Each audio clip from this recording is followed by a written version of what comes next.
네, 제가 스위스에 2번 방문한 적이 있었습니다. 첫 번째는 학교에서 선교 실습으로 이탈리아, 프랑스, 스위스를 각각 다녀오는 일정이었는데요. 그때 스위스를 아주 잠깐 보고 와서 너무 아쉬웠었습니다. 물론 여행이 아니라 선교지로 탐방을 하고 공부를 하러 갔었던 거기 때문에 제가 보고 싶었던 것들을 못 봐서 아쉬운 마음이 더 컸습니다. 그리고 두 번째 스위스에 가게 된 것은 스위스를 가려고 혼자 계획하는 대학원 동기 형님이 저에게 스위스에 대한 정보를 물어보았기 때문입니다. 처음에는 제가 갔었던 여행 정보를 이렇게 공유해 드리려고 이야기를 했지만 점차 이야기가 오가는 가운데 저 또한 다시 그곳에 가고 싶다는 마음이 막 샘솟았습니다. 그래서 졸지에 또 스위스를 가게 된 것이죠. 이번에는 실습이 아니라 학교에서 단체로 가는 것이 아니라 자유여행으로 3명이 각자 방문하고 싶은 것을 리스트업 해가지고 동선을 정했습니다. 그 중에 제가 가장 인상 깊었던 곳이 있어서 여러분들과 함께 나누고자 합니다. 그것은 바로 스위스 중부에 있는 한 산인 리기산인데요. 이곳은 호수에 둘러싸여져 있어서 여름에는 하이킹으로 많은 사람들이 방문하고 겨울에는 스키와 썰매를 타러 많은 사람들이 방문하는 곳입니다. 날이 좋을 때는요, 이 리기산에서 저 멀리 접경 지역인 독일과 프랑스까지 보이기 때문에 이 예술가들에게 있어서는 많은 영감을 주는 곳으로 알려져 있습니다. 제가 그곳 리기산의 정상에 기차를 타고 올라갔을 때 정말 하늘이 푸르고 산 정상이 어떻게 이렇게 정상의 초원이 펼쳐질 수가 있지라고 생각할 만큼 엄청나게 큰 들판이 그 산 꼭대기에 있었습니다. 들판 절벽 끝 한쪽에는 제가 둘러보다가 너무나 익숙한 것이 하나 보였는데요. 십자가가 보인 것이었습니다. 커다란 십자가가 그 절벽에 세워져 있었습니다. 저는 그래서 이곳을 보면서 천국에서 내려다보는 게 이런 것일 수도 있겠구나 싶을 만큼 너무나 아름다운 풍경 속에 제 마음을 사로잡혔습니다. 그곳에서 걸으면서 잠깐 천국에 대한 묵상을 했었던 기억이 있습니다. 그 산 꼭대기에 있는 십자가 절벽 밑을 바라보면서 이 땅의 모습도 이렇게나 아름다운데 천국은 얼마나 아름다우며 그곳에서의 예배는 얼마나 장엄하고 웅장할까. 제게 이런 거룩한 열망이 막 솟아올랐습니다. 그리고 감사한 마음이 들었습니다. 내가 이 리기산에서 십자가를 바라본 것 때문에 영원한 본향인 하늘나라를 소망할 수 있음에 감사했고, 또한 그 초원을 걸으면서 하나님 나라의 하나님 나라의 뜰을 밟는 그 거룩한 상상을 할 수 있음에 감사했습니다. 주님과 함께 거하는 것이 얼마나 복된 것인지를 다시 한번 간구하게 되는 순간이었습니다. 그런데 여러분, 한번 생각해 보면 왜 주의 뜰에 사는 것이 복된 삶인 것일까요?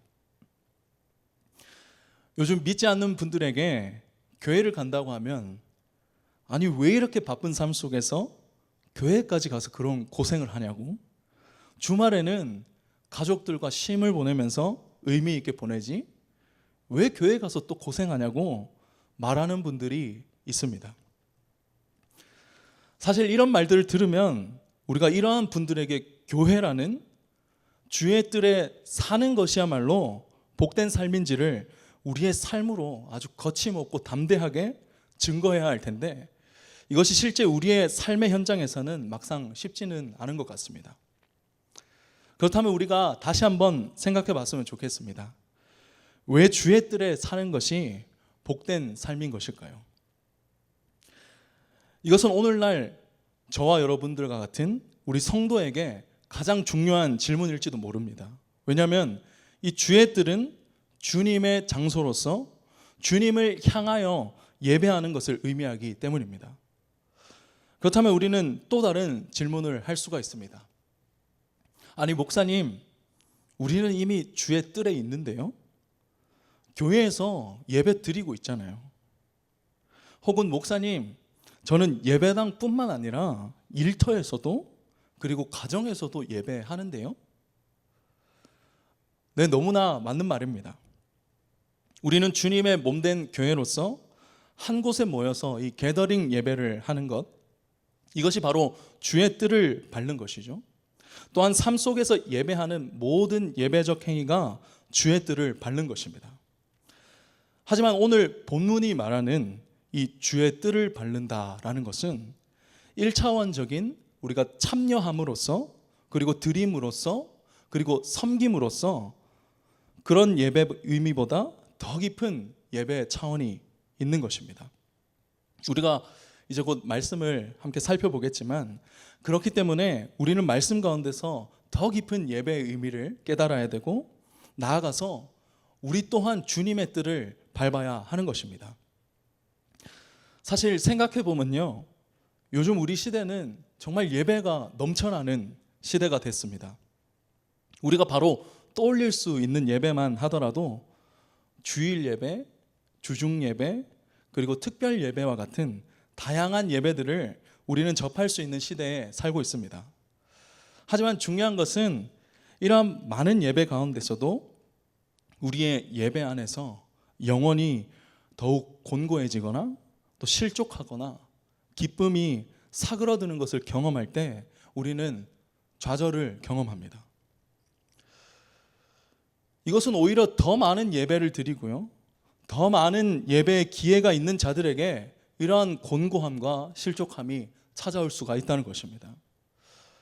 실제로 목회자인 저 역시 마찬가지도요, 더 많은 예배의 조건과 기회가 있지만 예배 가운데 곤고함과 이 실족함이 찾아올 때가 있었습니다.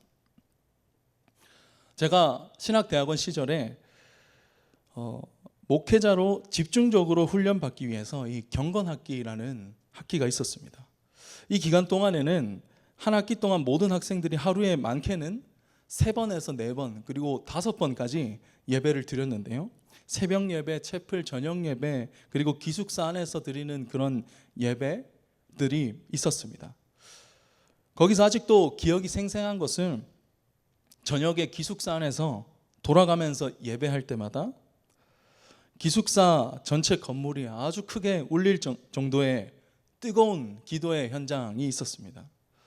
마치 우리가 양계장을 그 문을 열면 굉장히 시끄러운 그 꼬꼬댁하는 병아리 소리들이 막 들리는 것처럼 저희 기숙사는 온통 기도 소리로 가득 찼었습니다.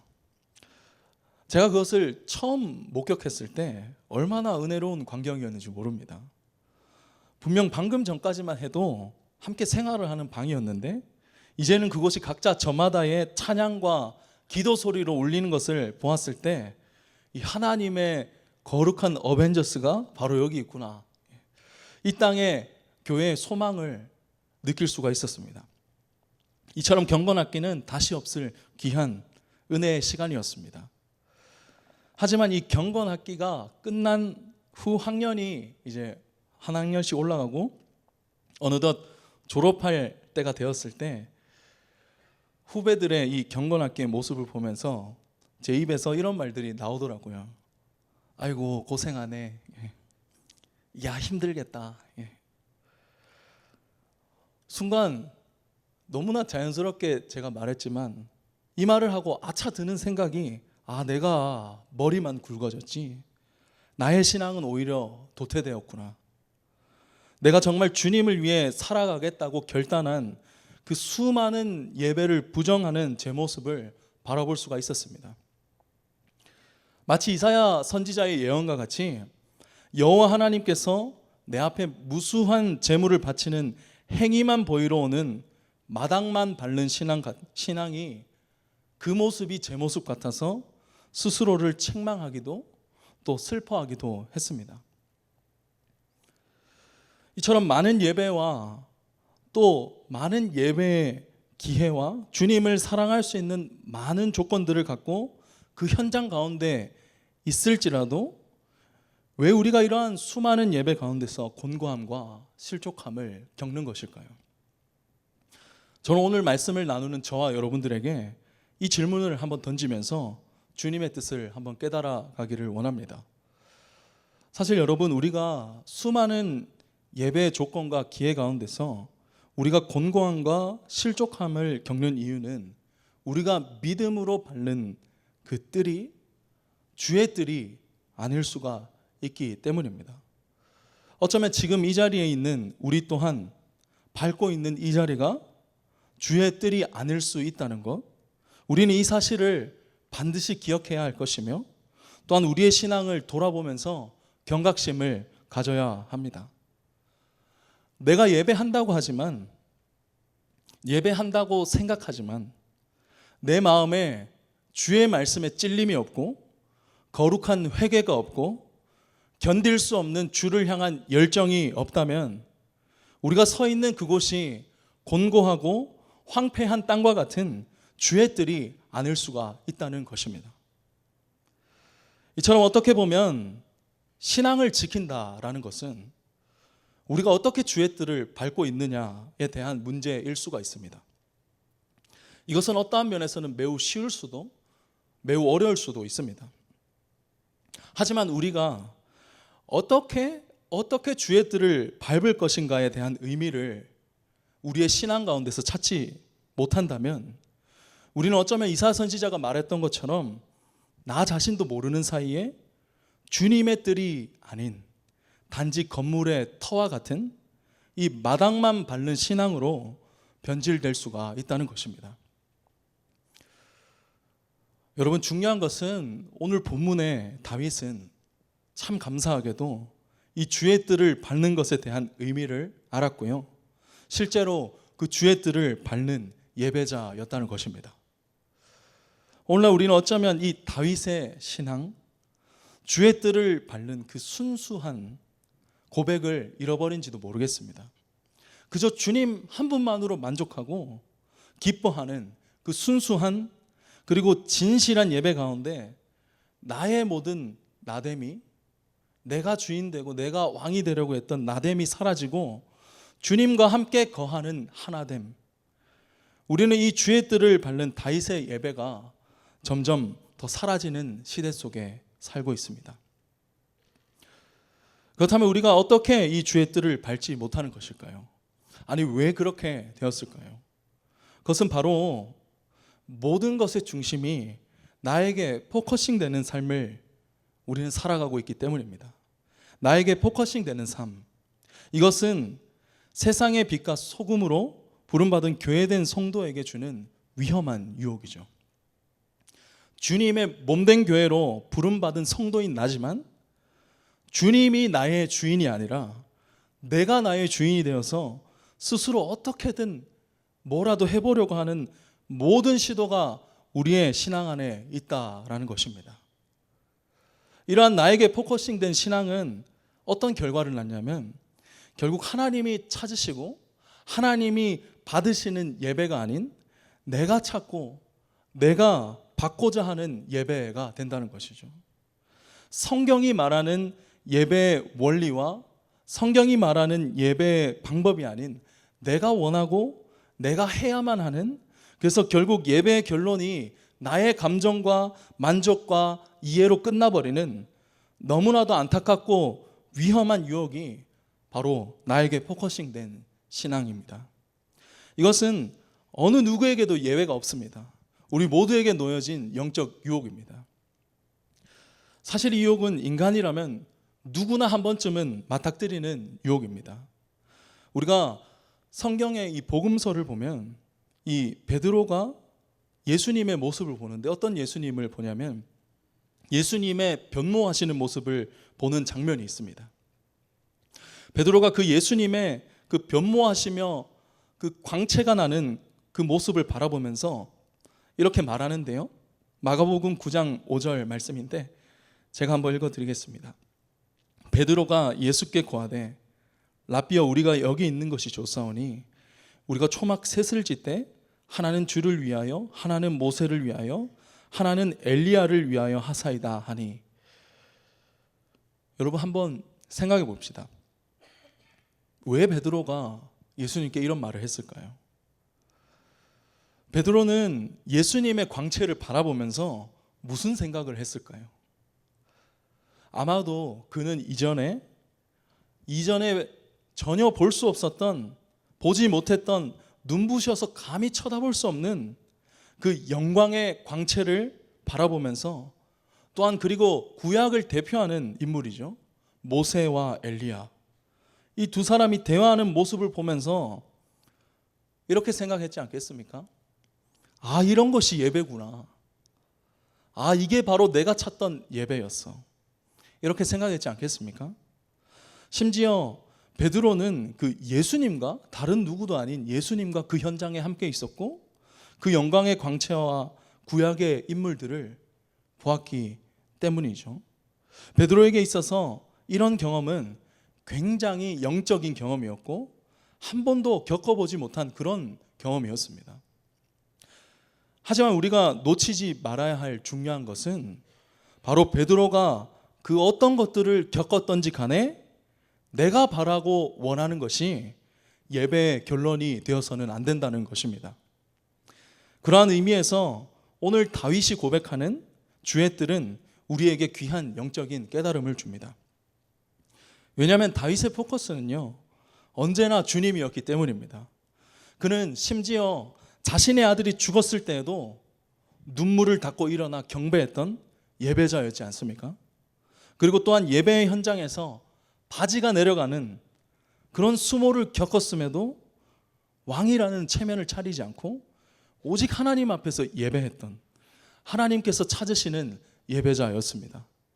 다윗의 예배는 나에게 포커싱 되는 예배가 아니라 하나님을 사랑하기 때문에 나 자신을 주목하지 않고 어떤 상황에도 주님을 향해 전심으로 드려지는 예배였다는 것입니다. 사랑하는 여러분, 오늘 말씀을 듣는 저와 여러분들 가운데 다윗과 같이 주님께만 이 포커싱 되는, 주님께 우리의 시선을 고정하는 신앙의 모습이 되시기를 예수님의 이름으로 축복합니다. 왜 우리가 우리의 시선을 주님으로 고정하기 위해 힘써야 할까요? 나아가기를 힘써야 할까요? 그것은 바로 신앙의 목표는 어떠한 지점이나 어떠한 경륜에 도달하는 것이 아니라, 어떠한 자리에 올라서 머무는 것이 아니라, 신앙의 목표는 더욱더 주님께 가까이 나아가고 주님을 향해 끊임없는 열정으로 나아가는 것이기 때문입니다. 오늘 이 저녁 주님께서 우리를 이곳 가운데 부르셔서 주님의 뜰을 밝게 하셨으니 우리가 이제는 나 자신을 넘어서 주님만을 주목하는 거룩한 예배의 열정을 저와 여러분들에게 허락하실 줄로 믿습니다. 이제 오늘 본문을 한번 살펴보기 원하는데요, 우리가 읽은 시편 65편은 다윗이 지은 시편으로서 하나님을 찬양하는 이 찬양시로 분류하고요, 그 소제목은 성가대 지휘제를 따라 부르는 노래라고 기록하고 있습니다. 그렇기 때문에 우리가 이 시편 65편을 이해할 때에 찬양시를 가장 많이 기록한 다윗이 이 65편을 썼으며, 이 다윗의 시대의 지휘자였던 이 아삽과 헤만과 여두둔과 같은 자들이 인도할 때 회중들이 따라 불렀던 노래로 추정을 할 수가 있습니다. 그런데 오늘 본문 구절인 65편 4절의 내용은 얼핏 보기에 어떤 뜻으로 이해할 수 있냐면, 주께서 택하신 그분의 성전, 이 본문에서는 이 성전을 주의 뜰, 그리고 주의 집, 주의 성전이라는 이 여러 가지의 표현으로 고백하고 있는데요, 그러한 맥락에서 보면 이 성전에서 봉사하고 있는 제사장들, 그리고 혹은 레위인들은 복을 받는다라고 생각해 볼 수가 있습니다. 그러니까 다윗이 이 65편을 지을 때 그 목적과 대상을 그 제사장들이나 레위인들을 염두에 쓰면서 지었을 수도 있다라는 것이죠. 하지만 다윗은 우리가 잘 알고 있듯이 유다 지파에 속한 왕이었기 때문에 지금 제사장 혹은 레위 지파의 입장과 관점에서 노래하는 것이 아니라 자신이 하나님을 만난 깊은 영적인 체험과 예배를 향해 멈추지 않는 열정에 근거해서 이러한 찬양을 고백한 것입니다. 그래서 이 시편 65편은요, 어떠한 예배를 담당하는 특정한 직분이나 대상을 향해 쓰여진 것이 아니라 주님이 거하시는 그 성소에 대한 깊은 갈망과 주님을 사모하는 열정으로 쓰여진 것을 볼 수가 있습니다.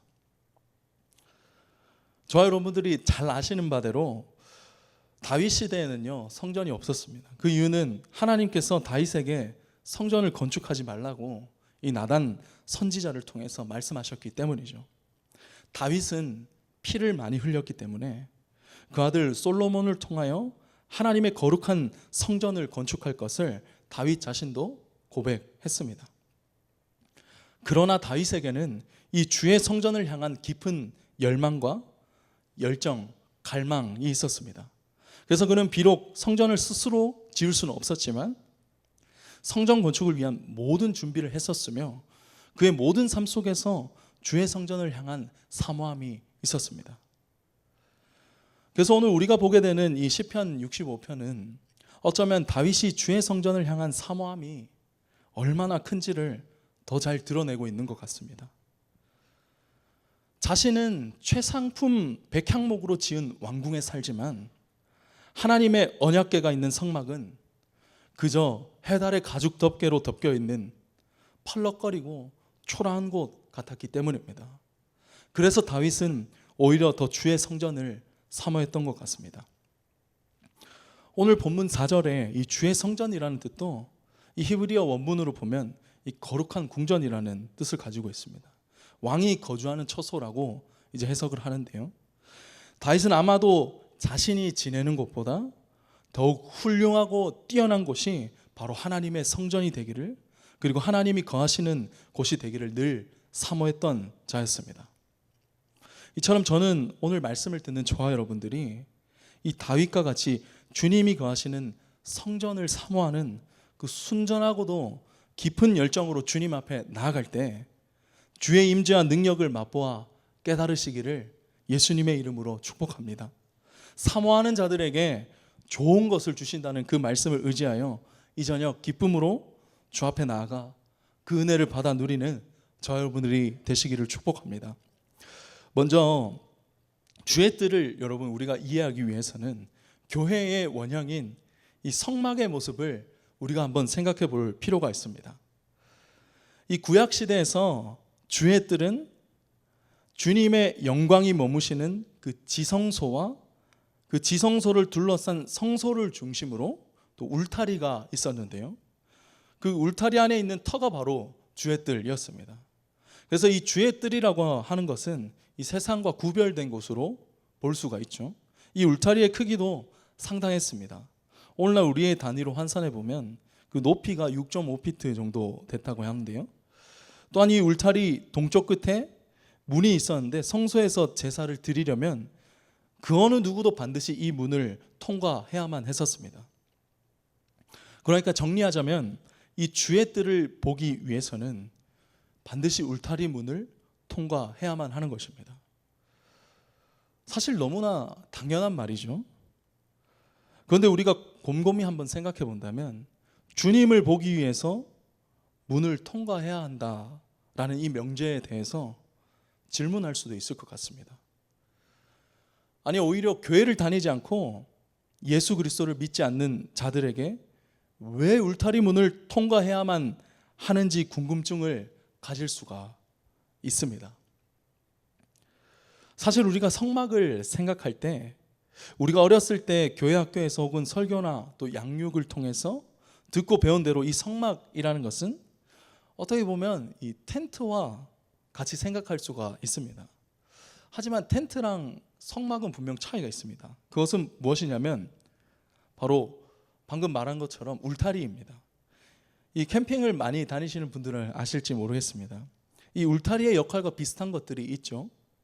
실제로 울타리를 칠 수도 있지만 그 윈드 스크린을 사용할 수가 있죠. 이 윈드 스크린은 말 그대로 바람을 막아주는 용도로 사용하죠.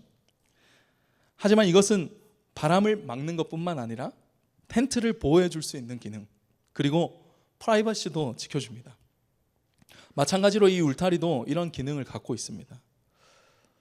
그런데 문제는 왜 이런 울타리를 하나님께서 치게 하셨냐는 것이죠. 왜 이런 울타리를 하나님께서 치게 하셨고 그 울타리 문으로 들어가게 하셨냐라는 것입니다. 사실 이 울타리가 없으면 성막의 동서남북 어느 위치에나 상관없이 하나님을 예배할 수 있는 것 아닌가요?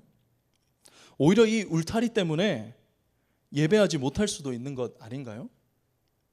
이런 질문을 우리가 할 수가 있습니다.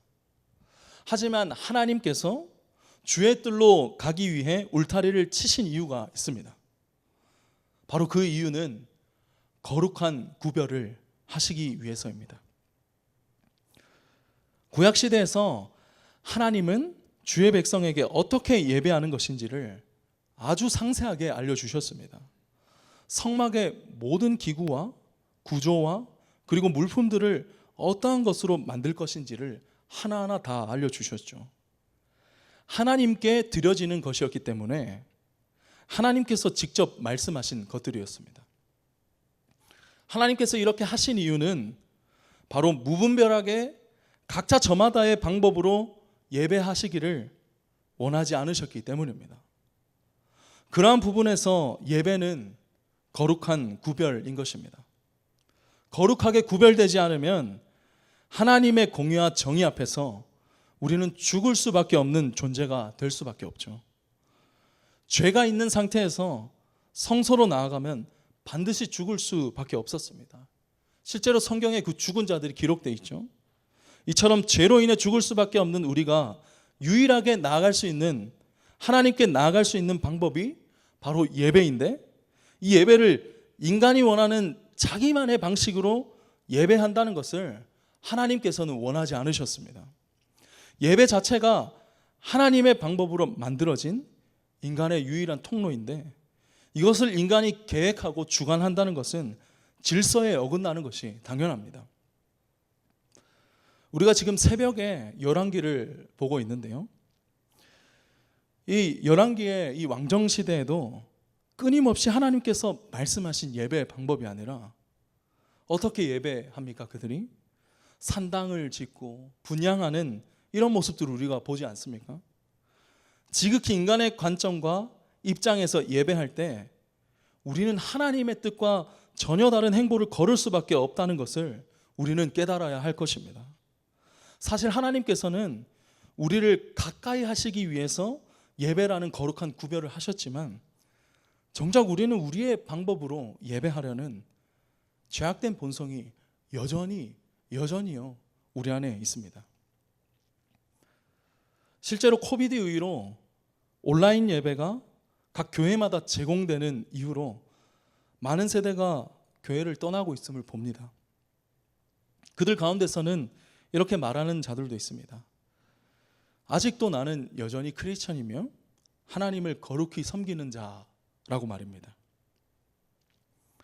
하지만 분명한 것은 하나님께서는 우리에게 산당을 허락하시지 않으셨다라는 것입니다. 하나님은 우리에게 거룩한 구별을 요청하셨습니다. 내가 원하는 방법, 내가 할 수 있는 방법, 내가 받아들이고 내가 이해할 수 있는 법으로 예배하는 것이 아니라 하나님께서 정하시고 하나님께서 말씀하신 방법인 거룩한 구별함으로 예배하기를 원하신다라는 것입니다. 사랑하는 여러분, 저는 저와 여러분들 안에 이 하나님께서 원하시는 예배인 거룩한 구별함으로 드리는 예배가 다시금 회복되시기를 예수의 이름으로 축원드립니다.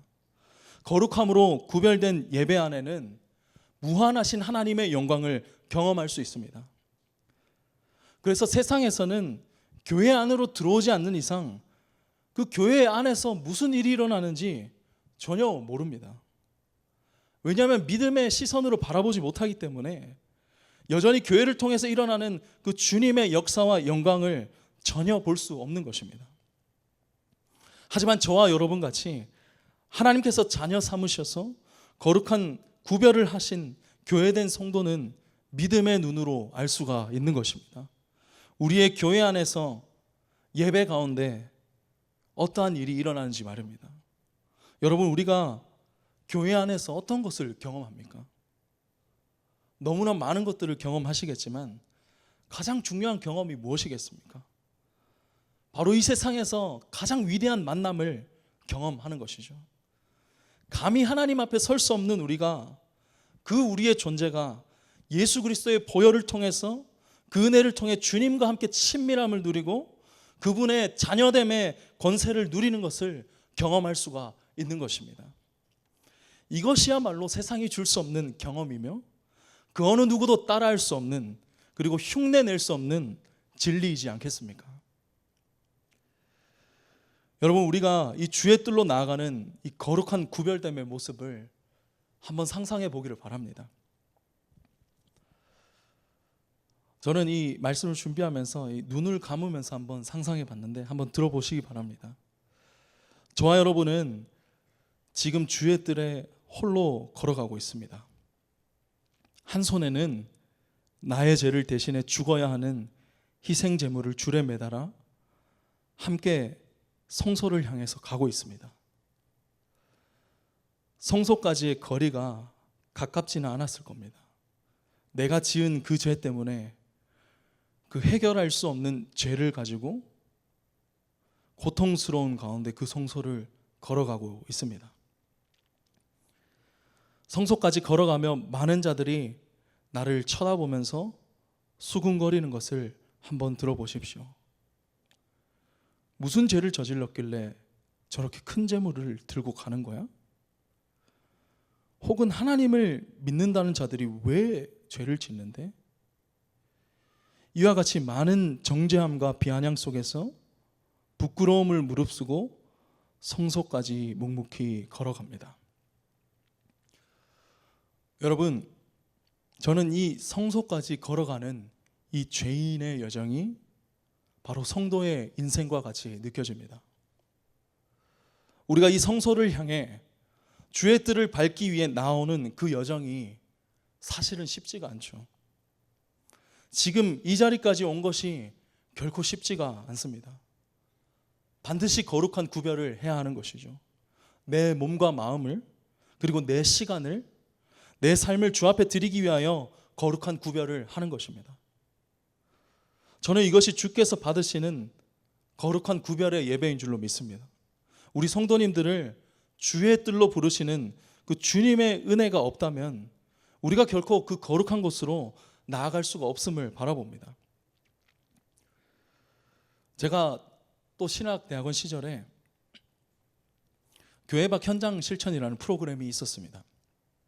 이것은 목사 후보생들이 학업과 목회 현장의 이 괴리를 극복하기 위해서 현장 교육을 강화한 것이었는데요. 다양한 목회 현장의 경험들을 하게 하는 프로그램이었습니다. 저는 그래서 제가 목회 현장에서 보편적으로 겪지 못하는, 소위 말하는 더 어렵고 꺼려하는 목회 현장을 한번 경험해 보고 싶었습니다. 그래서 선택한 것이 서울역 쪽방 노숙 어르신들을 섬기는 교회를 지원했습니다.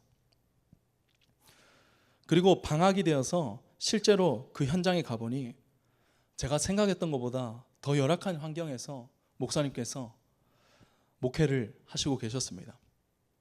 이 목사님께서는 매주 몇 번씩 서울역을 전체를 다 돌아다니시면서 노숙 어르신들에게 이발해 주셨고 또 면도를 해 주셨고 빵과 우유를 주셨습니다. 그러면서 복음을 전하셨고 영접 기도를 해 주셨습니다. 저는 처음 며칠은 목사님을 따라다니면서 함께 기도에 참여만 했지만 며칠이 지나자 이제 목사님께서 저에게 영접 기도를 해드리라고 그렇게 부탁을 목사님이 하셨습니다. 처음에는 낯설었지만 점차 그분들을 향한 주님의 마음을 구하면서 기도했을 때에 제 마음 속에서부터 솟아오르는 예수님의 그들을 향한 눈물과 그 마음이 느껴져서 정말 간절히 기도했었고요. 예수님을 영접하는 역사를 보기도 했습니다. 이처럼 이 교회 밖 현장 실천은 너무나 값진 경험이었는데요. 그런데 제가 아직도 기억나는 한 장면이 있습니다. 이 서울역 변두리 쪽에 가면 여러 공원들이 있는데 어떤 공원들은 그 소위 말하는 그 노숙자들의 홈리스들의 쉼터와 그들만의 세상이 있었습니다. 그곳 주변은 온통 이 홈리스 분들밖에 없었고 냄새나고 항상 사람들이 술 취해 있고 길바닥에 누워 있었습니다. 그런데 목사님께서는 아무렇지 않게 그 공원 정중앙에 가셔서 저보고 여기서 예배합시다 라고 말씀하시더니 돗자리를 펴라고 말씀하셨습니다. 저와 실습하는 다른 신대원 학생이 돗자리를 펴자 목사님이 그곳에 앉으셔서 이렇게 말씀하셨습니다. 그 공원 주변에 있는 모든 노숙자들을 향해서 큰 소리로 자 이제 예배합시다. 술 취하지 말라. 이는 방탕한 것이니 오직 성령으로 충만함을 받으라 말씀하셨습니다. 그리고 찬송가 예수가 우리를 부르는 소리를 이 플루트로 연주를 했는데요. 그저 놀랍게도 많은 노숙 어르신들이 술 취해 있는 줄 알았는데 벌떡 일어나서 그곳 저희가 있는 곳으로 오는 것이었습니다. 또 혹은 술을 마시던 분들이 그곳으로 나오는 것이었습니다. 그래서 그 돗자리로 하나둘씩 모이기 시작했습니다. 그리고 그분들 중에는 이렇게 말하는 사람들이 있었습니다. 목사님, 저는 어제도 죄를 지었고 오늘도 죄를 지었는데요. 왜냐하면 또 술을 마셨거든요. 저는 술 마신 상태로 예배 안 합니다. 또 다른 어떤 분은 다른 사람이랑 싸워가지고 예배 못하겠다고, 화가 나서 예배 못하겠다고 목사님에게 말했습니다. 목사님은 그들의 말을 다 들으시고 이렇게 말씀하셨습니다. 그런즉 누구든지 그리스도 안에 있으면 새로운 피조물이라 이전 것은 다 지나갔으니 보라 새 것이 되었도다. 형제님, 자매님, 예수님이 죄 있는 자들도 다 오라고 하셨어요. 죄가 있어도 그리스도 안에 있으면 새로운 피조물입니다. 목사님께서 이렇게 그 노숙 어르신들을 향해 이 말씀을 하시는데요. 그때 제게 주신 하나님의 은혜가 있었습니다. 마치 그 목사님을 통해서 하나님이 이렇게 말씀하시는 것 같았습니다. 너가 깨끗하다고 생각하니? 너도 마찬가지로 저들과 다를 것 없이 죄투성이란다. 하지만 나의 피로 깨끗함을 입었으니 저들도 그리고 너도 새로운 피조물이란다. 주님께서 주신 이 귀한 마음 때문에 제 안에 예배에 대한 정의가 다시 세워질 수가 있었습니다. 예배란 주님께서 우리를 만나시기 위해 구별된 거룩한 초대라는 것을 말입니다. 그 노숙 어르신들이 자신의 죄 때문에 예배하지 못한다라고 했지만 이런 예배하지 못한다고 한 그 말로 고백으로 목사님 앞에 나온 그 여정이 바로 주의 뜰로 나아가기까지의 여정인 것이며 그 여정이 바로 예배라는 사실을 제가 깨닫게 되었습니다. 그러니 거룩한 구별이란 내가 먼저 내 몸과 시간과 내 삶 전체를 깨끗하게 하고 난 뒤에 예배하는 것이 아니라 주님의 거룩하신 부르심 앞에 나의 상황과 나의 형편을 따지지 않고 주님 앞으로 나아가는 것. 죄인이 성막의 뜰로 나아가면서 핍박과 고난과 수모를 받음에도 그 여정을 멈추지 않는 것. 이것이 바로 거룩한 구별됨의 예배를 깨달은 것이죠. 사랑하는 여러분, 우리의 예배는 어느 지점에 있습니까? 아직도 주의 뜰로 가기 위해 재물을 찾고 있는 지점입니까? 아니면 주의 뜰로 가다가 고난과 핍박 때문에 다시 돌아가는 지점입니까? 그것도 아니면 주의 뜰로 나아가기 위해 어떠한 소리와 핍박에도 멈추지 않고 나아가 주의 뜰 울타리 문 앞에 지점에 다다르셨습니까? 저는 저와 여러분들이 주의 뜰로 나아가시는 거룩한 구별인 이 예배를 향한 이 여정, 이 걸음을 멈추지 않으시기를 예수님의 이름으로 축원드립니다. 이제 말씀을 정리하고자 합니다. 사랑하는 여러분, 우리가 주의 뜰로 나가기까지의 여정이 핍박과 인내와 고난일지라도 우리가 마침내 그 성막의 울타리 문으로 들어서게 될 때 여러분 어떤 일이 일어날까요? 그것은 바로 죄와 사망의 권세 앞에서 죄의 모습을 가리우는 그 세마포 장막으로 덮어주시는 은혜를 누리는 것입니다. 거룩하게 구별되어 그 삶으로 나아갔기 때문에 거룩한 은혜를 누릴 수 있습니다. 그 어떤 죄인일지라도 주님 앞에 그 죄를 갖고 주의 뜰을 향한 울타리 문을 넘었을 때 주의 은혜로 그 모든 죄가 하나님의 의로우심으로 덮일 것이며 울타리 밖에 있는 그 어느 누구도 그를 죄인이라고 정죄할 수가 없을 것입니다. 공격할 수가 없는 것입니다. 이 거룩한 구별로 나아간 자는 반드시 거룩한 은혜를 누리는 줄로 믿습니다. 그러니 주의 뜰을 밟는 것도, 이 주의 뜰을 밟는 것은 성도가 누릴 영원한 축복입니다. 예배야말로 인간이 어떻게 살아가야 하는지에 대한 해답이기 때문입니다. 어쩌면 우리 성도의 인생의 여정은 예배가 무엇인지에 대해 찾아가는 여정인지도 모르겠습니다. 그렇기 때문에 우리가 주의 뜰로 나아가기 위해 더욱더 힘써야 하는 것입니다. 이것은 단순히 교회에 와서 봉사하고 예배를 많이 참여하라는 말이 아닙니다.